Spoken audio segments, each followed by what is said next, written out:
What's up, everybody? Welcome to Move the Sticks. DJ Bucky back with you as we are officially, as of we're recording this, Buck, 9 minutes into the free agent market here. How you doing, bud? Man, I'm good.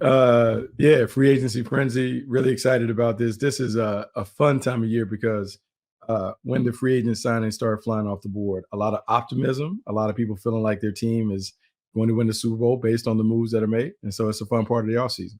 You know that we had plans to try and get all of the team building blocks and championship foundation discussions done before free agency. But look, it snuck up on us. Free agency got up on us.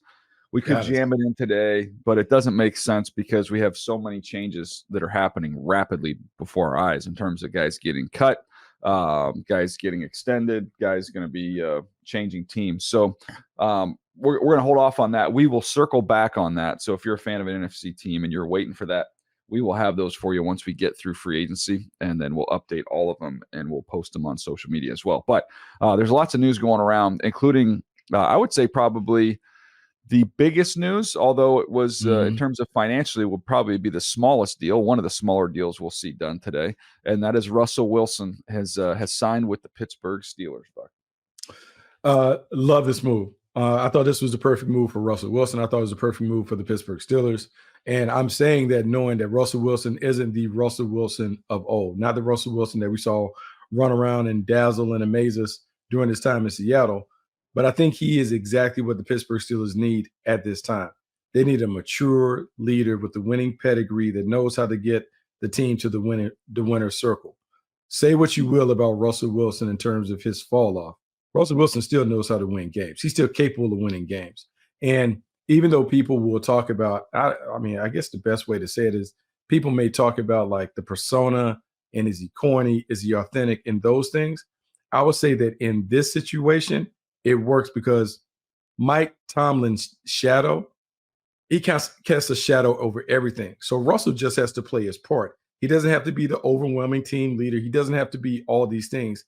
He just needs to be the point guard that facilitates the offense that's going to be a run-first offense under Arthur Smith. To me, this is a situation that I believe can take Russell Wilson back to the Hall of Fame track that he was on. Because if he pulls it off in Pittsburgh and they win at the highest level, we then will have an opportunity to talk about him and celebrate him like we celebrated him before he went to Denver. I'm with you. Let me lay out a bunch of reasons why I like this, because sometimes, and you just laid out a really strong case, and I think there's even more to add to it, because I think sometimes people go, good fit, bad fit, and then kind of ho-hum move along. Like, dude, I think there's a whole host of reasons why this makes sense. Let's start, first of all, the makeup of this team, the composition of this team and how they want to play is eerily similar to young Russ's teams in Seattle. So you've got a stylistic similarity there. They're going to keep investing that offensive line. They've got backs. They've got two impressive backs. And then they want to work off of that with Arthur Smith calling plays now to then get some chunk plays down the field. That's when Russell Wilson has always been at his best. So we start there. Number two, I was told when he went into the meeting there that he had done his homework on the organization. He had talked to a bunch of the guys on that team. And if you think back, played with J.J. Watt, right, at Wisconsin. T.J. Watt, there's kind of a little Wisconsin culture. They got Herbig there. Right. That's right. That is right. They have a little bit of that set up there. So that's going to be, he'll be accepted for that. Another thing, I think people need to stop asking, not just Russell Wilson, but anyone to be somebody that they're not. Okay.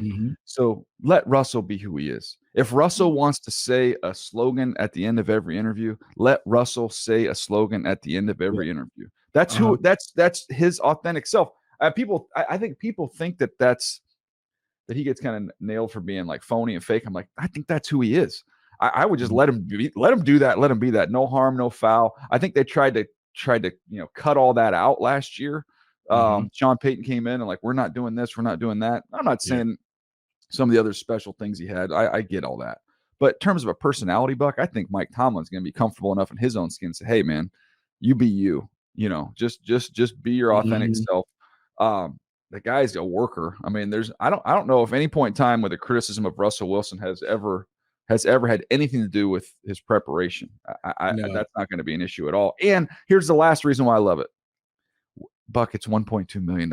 If he comes in there and he doesn't fit or he stinks or they just it doesn't work out, no harm, no foul. Hey, $1.2 million. Nothing. It costs you nothing. Where's the risk? There is no risk. I think it's all reward. And DJ, you bring up the Wisconsin thing and all of that, right? So here's the thing. I don't know why it really didn't work in Denver. I don't really know the dynamics of Denver, like the city, enough to know like why it didn't connect. But I do know this. I know that Russell went from being at NC State to Madison, Wisconsin. And with him being there over the course of the summer, he was the team captain. Mm-hmm. And you think about Wisconsin, you think about the state of Wisconsin, blue collar, rugged, tough. They certainly didn't have an issue with Russell Wilson there. Of course, he's grown and he's become like a more mature, a different guy. He's become a superstar since he's left it. But I think the people of Pittsburgh certainly can appreciate someone who's blue collar, who likes to work. Now, all this fanfare that may come because of his wife, Sierra, and like their lifestyle. Yeah, but at the end of the day, I believe Steelers respect blue collar people that come to work every day. There's never been any question about the work that Russell Wilson is willing to put in. Never. The other thing that I think he benefits from is Mike Tomlin loves people from Virginia. Mm-hmm. He loves quarterbacks from Virginia. He's from the Tidewater area. And even though Russell isn't from there, he's from Richmond. There's a mutual respect that exists between guys from that state. When you think about who he's brought through there and who he celebrates, Mike Vick finished up coming through as a Pittsburgh Steeler. Mike Tomlin has raved to me personally about Tyrod Taylor because he knew that there's something that he likes, that he feels about guys from those areas. And so where everyone else may see Russell as corny, whatever, I think Mike Tomlin sees a guy that is a tough competitor, that has won at a high level, that he'll say, hey, Russ, you be you. I'll take care of all this other stuff. Because he's not afraid of that. He's not afraid to stand in front of the fire and take all the slings and arrows for his players. I think this works. The other reason why I think this works, let's be honest, it's a very talented crew around him. George Pickens is a dude. Deontay Johnson can make plays. Freiermuth over the middle, we could argue and debate that this wide receiver core is very similar to what he had in Seattle in his heyday. And so when I think about the running game, the physicality of the team, where Russ is now, having had a little humility, but let's also bring up 26 touchdowns and 8 interceptions is nothing to sneeze at. I think he might have the most fourth quarter comebacks in the league last year too. I think he had like 4 comeback wins. And I just know that town, if he pulls off some of that magic, you know that they're going to rally behind him. You know how Steelers are when it comes to their players. They're going to rally behind him. To me, I think this is a perfect opportunity for him to kind of rebuild and repair some of that image that has been lost along the way. I think this is a great move for him on the field and off the field in terms of a legacy opportunity for him. Yeah, and let's add one more thing in there, Buck. Let's say all that comes out of this is that somehow Kenny Pickett magically takes his game to a level we didn't know that he had. Mm-hmm. Great. Like I don't understand like where's the risk? Like what's the downside here? I don't really see it. I don't see any of it. I don't see any of it. Also, you put him in a division, Lamar Jackson, Deshaun Watson, Joe Burrow. Mm-hmm. The one thing that we knew, if you're going to win a division, you got to have good quarterback play. If Russell plays at a high level, he does it, or he's going to push Kenny Pickett to do that. But the way that they say people in the locker room were advocating for Russell Wilson's going to be the starting quarterback for the Pittsburgh Steelers. Mm-hmm. I mean, that's just what it is. And then it's a matter of Arthur Smith put him in a situation to win games. And I think Arthur certainly can do that. Never forget what he did with Ryan Tannehill. I would expect it to work in Pittsburgh. Yeah, in some ways, look, it's not. I mean, they're totally different sizes. And Roethlisberger, has more, was more productive working from the pocket as he got older, of course. But those Pittsburgh teams, that's what it was. It was great defense. It was run the ball. Then it was end of half, end of game. Ben, just go make a play. Go make it happen. When they have been at their best, is defense, running game, and quarterback magic in key moments. Yep. Not That's at the end when it was the bees, when it was Ben and Bell and not that part. Yeah. But when they were Pittsburgh at its best, it was always about the defense. It was all about the running game, and then a quarterback that can make magic happen in those moments. Yep. They now may have an opportunity to get back to that.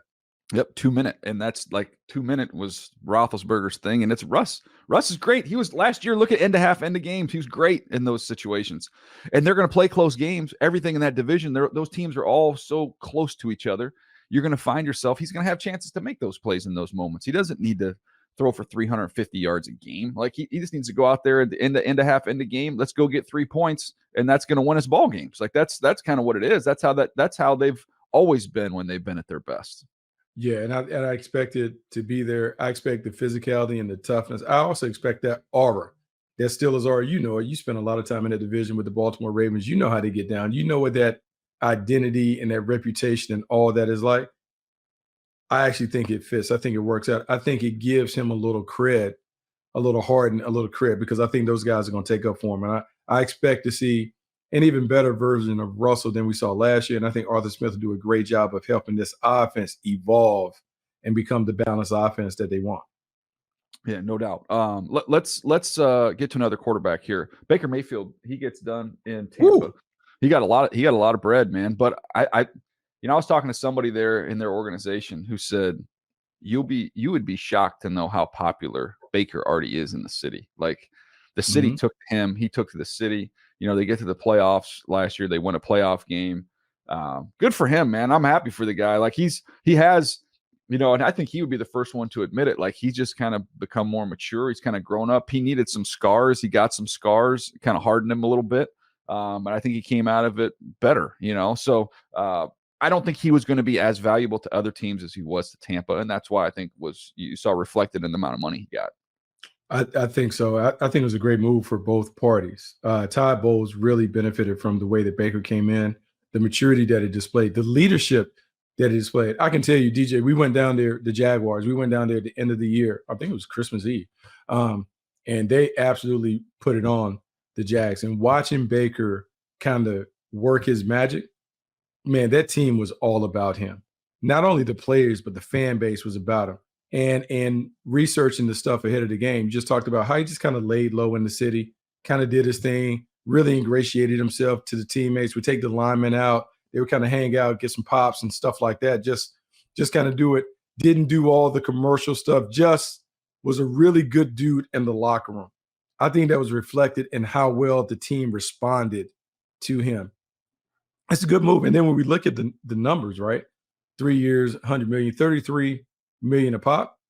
Look, that's below the $40 million threshold that we're talking about for some quarterbacks. He comes in, I would say, at the right number and a number that's doable. And I just wonder, we talk about, look, at some point there's going to be a line of demarcation when it comes to what we pay quarterbacks. We're going to have the 50 million plus guys, and then we're going to have another class.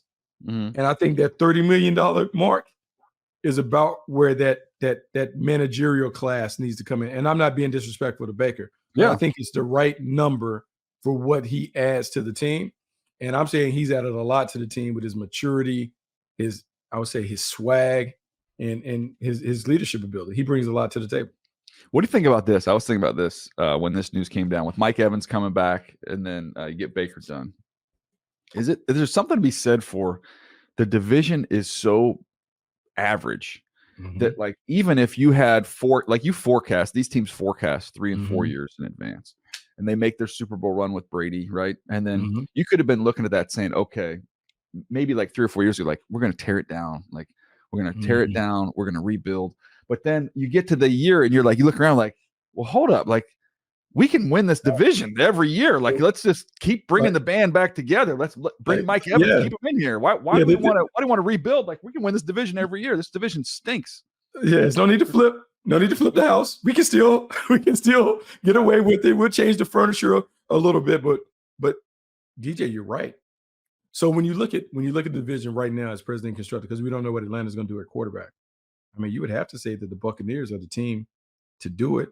You look at their quarterback in comparison to what Derek Carr did last year with the Saints. The Panthers are trying to figure out. Atlanta doesn't have a quarterback.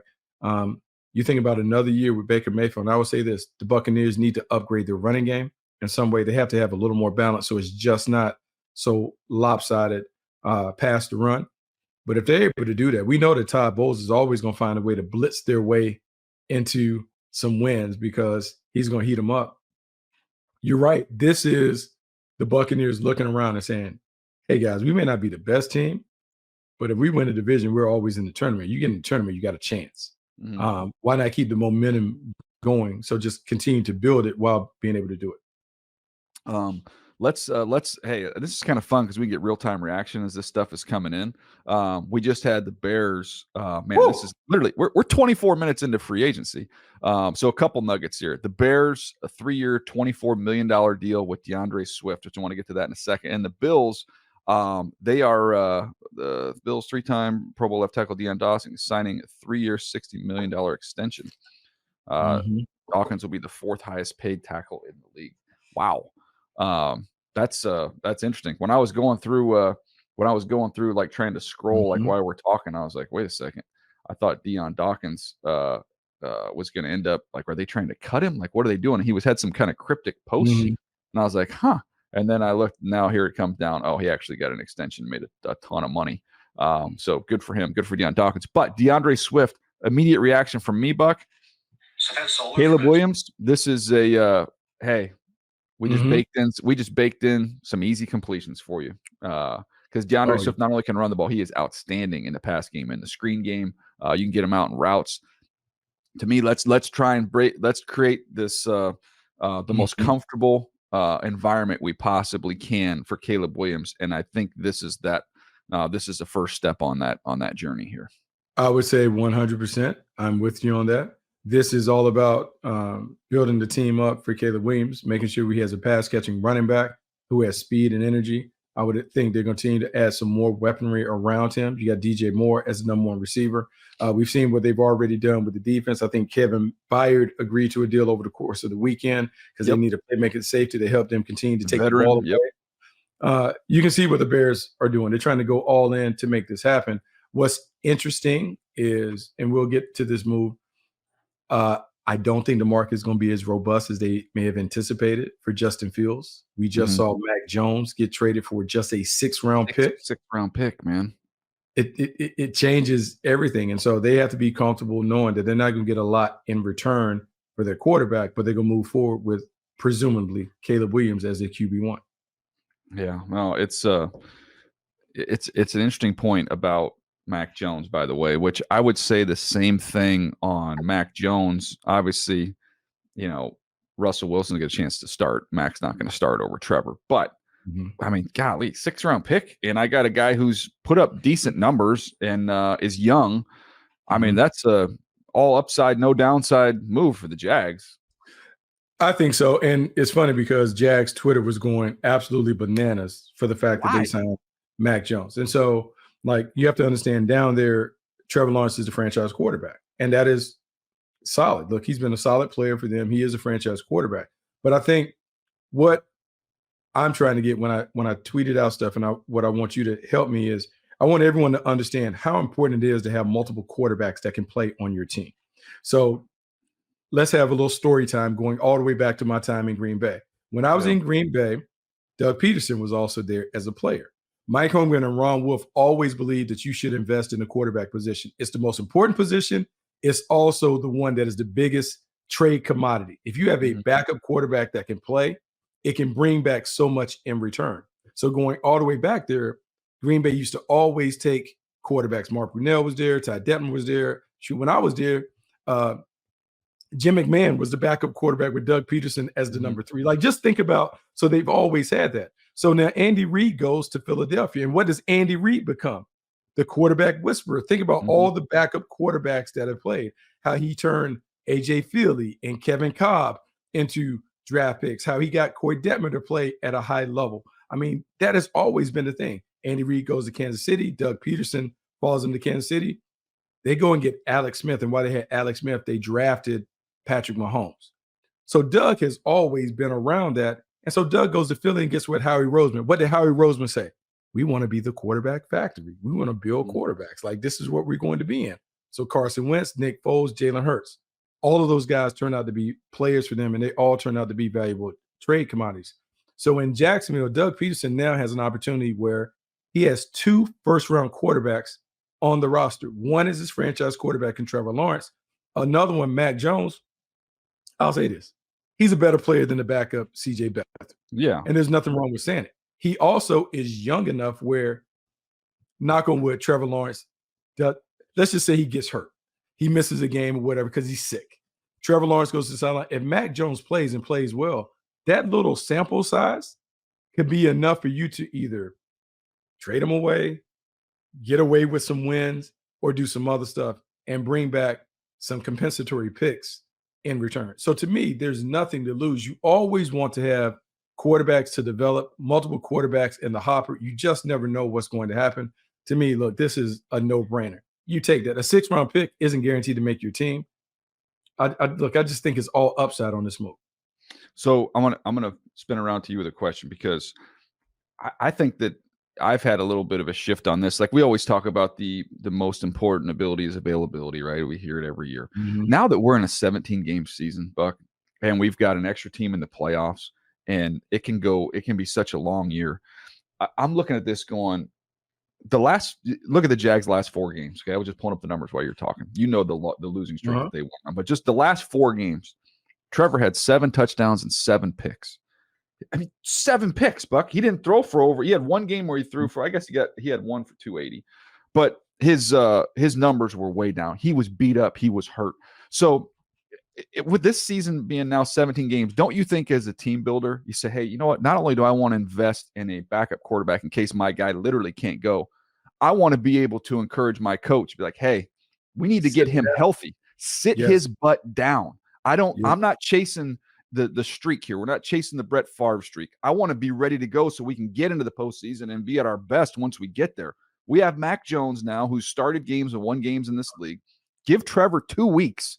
Let him get fully healthy, and then we'll be back and rolling. But this Iron Man tough guy thing ain't working. Like, this is too long. So it's something like he couldn't practice like maybe the last 4 weeks. He couldn't really like fully practice with the team. He was really beat up to the point where every week was a game time decision. You just didn't know what was going to happen.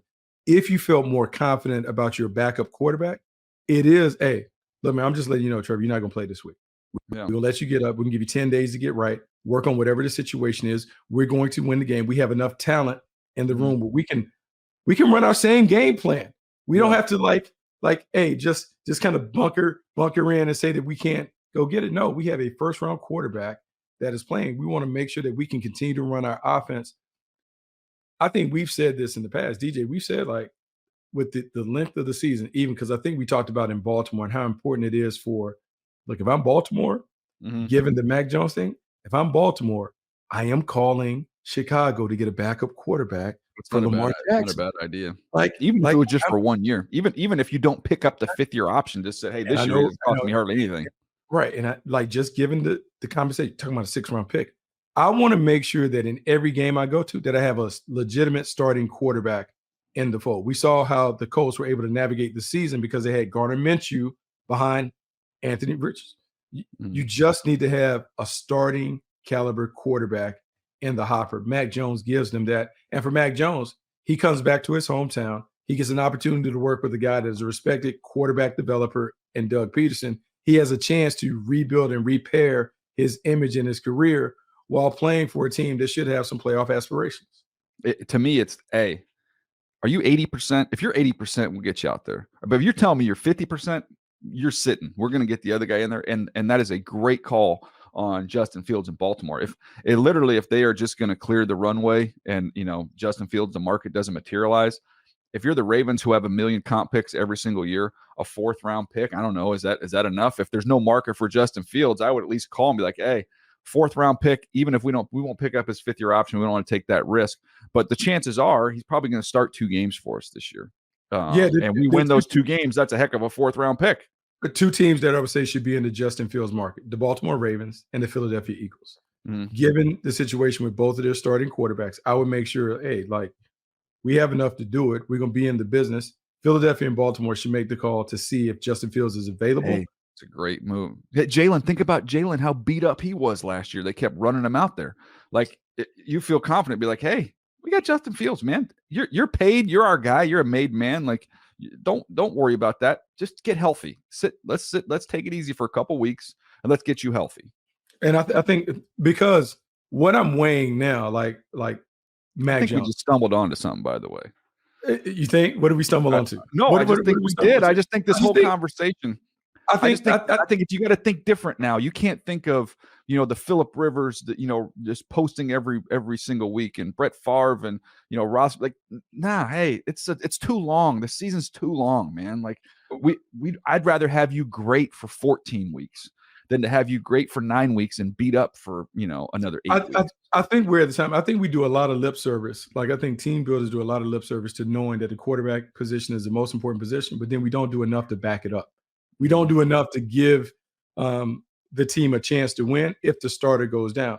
We've seen in the last 2 years, in each of the last 2 years, there's been over 65, 68 different quarterbacks that have started games. Like if you just break it down to 32 teams, that means like every team is playing 2 quarterbacks. So you better have another quarterback that can play to give yourself a chance. And I think, look, you're the team builder. It's your responsibility to make sure that the team has a chance in all situations. And if you're a coach, you want to be in the business of developing that position because it's so valuable, not only to your current success, but to what it could help the team bring back in return if you develop a player that eventually turns out to be a marketable player that you can auction off.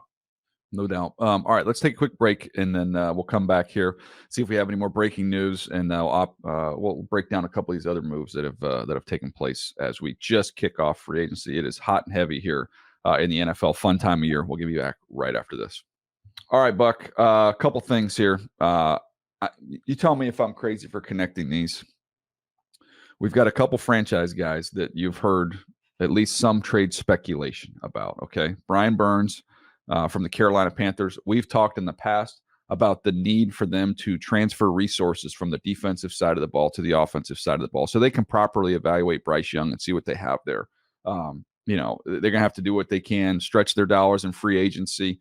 But I think you also have to look at what assets you might have on the defensive side of the ball. And hey, look, if you suck on defense next year, but Bryce Young takes a step forward, that's a good year for the Carolina Panthers. You cannot go through another year where you can't even evaluate the guy. So Burns, his name has been mentioned. It was said, there was rumors out there they could have got 2 first-round picks from the Rams previously. Did they wait too long? Who knows? The other one that just came up today was that Tee Higgins not happy. They haven't approached him with a contract. He's been tagged there in Cincinnati. Obviously, Jamar Chase is kind of the number one there, but Tee Higgins has been an outstanding receiver. I'm just looking at 2 things totally unrelated, and I'm sitting here going like, is there some type of a deal that could be made for 2 franchise guys? Like you think about a perfect pairing. You put Brian Burns on a Cincinnati team that's a win-now team on the opposite side of Trey Hendrickson. Hey, that's a fun fit.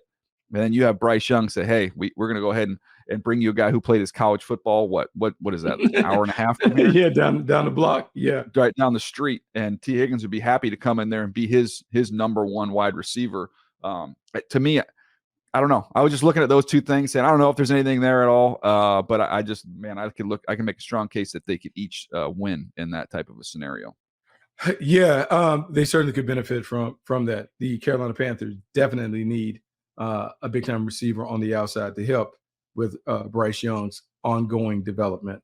And then you think about what the Cincinnati Bengals could, if they had just a burner opposite Trey Hendrickson and what they would be able to do. I think Lou Anarumo, and he's done a really good job of what he's had in front of him, but just like a speed rusher that can legitimately get you double-digit sacks opposite Trey Hendrickson. I mean, you could have code number 1s when it comes to the designated pass rusher. Yeah, I don't know what kind of deal could be. I mean, I would imagine you're going to have to include more because a pass rusher is going to have more value than a receiver, so there's got to be something else that comes along with that. It's complex, it's complicated, likelihood very low, but I just thought you could make a case for those being great fits for each of those 2 individual players. They would be great fits for each team. And we just talked about the value of pass rushers, which actually brings me to this. We saw Chris Jones sign a mega deal over the course of the weekend. And for the Kansas City Chiefs, the debate was, hey, do we pay the pass rusher or the defensive playmaker in L'Jarius Sneed? Yep. We saw how that turned out. They made sure that they got Chris Jones wrapped up and done. But it kind of goes back to a conversation that we've had before about whether you invest in the front end or the back end when you're building your teams. And it looks like the Kansas City Chiefs certainly understand the value in having dominant players in the trenches. Yeah, I'm looking at it too, going, as we look to see if there's any updates here on any of these guys signing. The Vikings are signing Jonathan Greenard from the Texans, who had a big year last year. Yeah, really good So year. they get some juice, which obviously means Danielle Hunter is going to move on. I've heard his name mentioned with the 49ers prominently. So, I think you'll see the value of these big guys going off the board quick. If you can rush the passer, you get to move to the front of the line. And that's why when we talk about that Chris Jones contract and Matabike got his deal done. If I'm Christian Wilkins, man, I'm just like, thank you. Thank you, Lord. You got me to the market. I literally got the Miami Dolphins let me get to the market. Are you kidding me? And Chris Jones, that contract shows too, Buck, like is unbelievably great as it is to have a dominant edge rusher. There's things you can do against them. You can backs, tight ends. We can move the pocket. You can't get away from Chris Jones. You can't get away from Christian Wilkins. You can't get away from Justin Matabike because you were staring them in the face when you're taking a snap. That's a whole different world. And those guys are hard to find. Hard to find. You remember a couple of years ago, we talked about how the league has shifted, right? It went from being a league where you wanted multiple pass rushers, but both on the outside, to now you want, in a perfect world, one guy on the outside, but someone up the middle, because the ball's coming out so quick that you got to be able to get in the face of the quarterback right away. And the deals reflect Matabike, Chris Jones, the money that Christian Wilkins is eventually going to get. One of the most valuable players that you can find is an interior pass rusher that can dominate the game. It is just the way that the league is going. You have to have someone that can pressure it up the gut, because if you come off the edges and you're firm up front, you still can get the ball off. But now by having one of each, an interior disruptor and someone on the outside, that's kind of the way that you have to build your team to build a dominant defense. All right. This is fun. I'm just throwing these at you real time, Buck. This is another one we just had come down. How about this? The second running back is gone now. Tony Pollard goes to the Tennessee Titans. So he's going to pair up with Tyjae Spears. That's the end of the Derrick Henry era. But what do you think on this? To me, is this a case of, hey, if you're a running back and this market is stacked, like I'm going first thing smoking. I'm not waiting. Yes. And that's on the player side. On the team side of things, if I'm calling these dudes, I'd be like, hey, listen, you're Tony Pollard's agent. Hey, just so you know, I got the same dollars and I got it out to 4 dudes. First one comes first one to it. We're done. I mean, this is crazy. We got 2 running backs off the board like this. I think they used to talk about Pittsburgh when Pittsburgh had to do the deal with either Mike Wallace and Antonio Brown. Hey, same offers on the table. Whoever takes it first, that's it. We're rolling. We're rolling. And with the running backs, you talk about like supply and demand. There's so many guys on the market. Those first deals, hey man, this is all I got, guys. I'm putting it out there for everybody, and whoever says yes is going to be the deal. Tony Pollard was like, "Yeah, I'm not waiting. We're taking this right now." And I think there's 2 strategies, right? The first one is I'm going to put the same deal out to the top 4 guys. Let's say there's 10 running backs that are that you really like in the market. You can jump out there, or you can sit back and say, I'm going to let these other seats get filled. And then at the end, now I go, okay, now you got to come to me, because now these other spots have been filled, man. So now your number just went down. Yeah, because some teams, they won't even get involved in the first weekend. We'll talk to you in about a week. We'll see. I talked to a GM yesterday that was, I won't say vacationing, but he was not. He was not in the office. Let's just put it that way. And I was like, well, I know you guys aren't coming out the gates hot. I get to him. I maybe Wednesday or Thursday. We'll kind of send a text out there, like see what's going on. There's some value to that. And when you have a lot of guys kind of hit the open market, hit the streets, it's going to be a situation like that. By the way, as we kind of wrap this one up, and again, we'll be back next week, and we'll have a ton of this stuff to dig into. But can we just say one thing? Baseball, you guys are screwed up. Like Blake Snell and Jordan Montgomery and JD Martinez, they haven't even signed yet. The season starts in like 10 days. Like the NFL, this is like an event. Like the NFL free agency kicks off and it's just boom, boom, boom, boom, boom, boom. Like how dumb is baseball? Like We're going to have NFL free agents are signing before baseball free agents. Their free agency opened in December, Buck. December. It is kind of crazy how that is. I would say like the National Football League is king. They made everything big. It just comes on the heels of like a week ago, 2 weeks ago, we just see the combine. The combine draws major numbers to watch people run around and test and those things. Now we have a free agency frenzy where everyone is just sitting around looking at the tube, waiting for the ticker to come so you can watch highlights. And then in another month, we're going to have the NFL draft, and everyone's going to sit around for 3 days and just watch names come off the board. Don't forget about schedule release. Don't forget about the schedule release after that. It's just amazing. And I appreciate it because like you guys obviously listen to the show. You're passionate football fans, but the National Football League has done a great job of creating these tentpole events where everyone feels like you got to be involved. And if you're not involved early, you feel like you're missing out because there can be some fan bases where if their team doesn't sign a marquee name, the whole fan base is going to go absolutely crazy. What are we doing? We're falling behind, so it's kind of funny. Oh, what do you think about Jerry Jeudy going to the Cleveland Browns? I saw there's a lot of people that are passionately hate Jerry Jeudy in the media. Like I saw him catching all kinds of grief, but I'm sitting here going, what was it, a 5th and a 6th round pick? What are we talking about?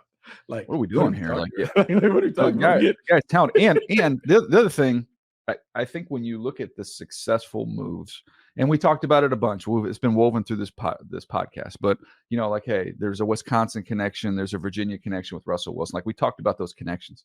Like there's the Alabama connection, Amari Cooper, Jerry Jeudy, like take him right under his wing. He's still young. I mean, he's got ability, Buck. I've seen him. Just see him twice a year in the division. I know he hasn't been anything close to what he was projected to be, but the guy's talented. But now he's cast in a role that is probably best for him. Yeah. And when you draft Jerry Jeudy, when you draft him, you expect him to be the number one receiver. He goes to Cleveland. He's playing opposite of Amari Cooper. Amari Cooper's the number one. He becomes the number two. So now he falls into his natural position in the pecking order. You're right. I didn't even think about the Alabama connection in terms of Amari Cooper being able to mentor and kind of talk to him and kind of get him on the thing. To me, the best general managers are the ones that are able to look around and say, okay, what's this? What's the value on this? Oh, I get this player versus what I could get in the draft at that pick. And remember, what did we say about this draft? We talked about this draft falling off a cliff once you get to the third round. That 4th, 5th, 6th, 7th round, that everyone is saying, hey, it's a lot weaker than it's been in the past because of the residual of COVID or whatever. There's a reason why these teams are parting with these picks readily because they're looking at the draft class and being like, oh, we're good. I'll take the proven player over what could be. That's what we're saying. No doubt. And I think there's a way to look at free agency too. I think that's helpful for people that are listening. The need is one thing. The fit is the more important thing. So when you see fits, look at players who have a history playing for these coaches or in these particular schemes. There's some, it's a copycat league, as everybody knows. So there are certain, there's a handful of teams that run the same defense. There's, probably a dozen teams that run the same offense. So finding guys who have history there, finding guys who have relationships there, that's usually going to lead to the, to the idea of whether or not they're going to be successful or not. So just something to keep an eye on as we go through this, but it's going to be fun. It's fun to watch all these names come flying off the board. And we'll see, we'll see what else ends up shaking out, Buck. I have a feeling there's some big news coming here soon. So in terms of these signings, and I think we'll see some trade action, some big names, hopefully. And we'll have a chance to break that down once that all happens. But anything else you want to add before we jump out of here? No, man, it was fun. I mean, anytime like we can kick off free agent frenzy, and the fact that we were able to do it in real time with signings and all this other stuff like this is great. It's almost like doing a draft cast. Like it would be us podcasting doing the draft. 100%, man. It's good stuff. I hope you guys have enjoyed listening to it. Again, this was just kind of a free flowing. Let's react in real time to what was going down. But a really fun episode. And hey, who knew? Running backs. It's running back world. We're just living in it, Buck. It's get these running backs off the board. All right, everybody. We appreciate you hanging with us. We'll see you next time right here on Move the Sticks.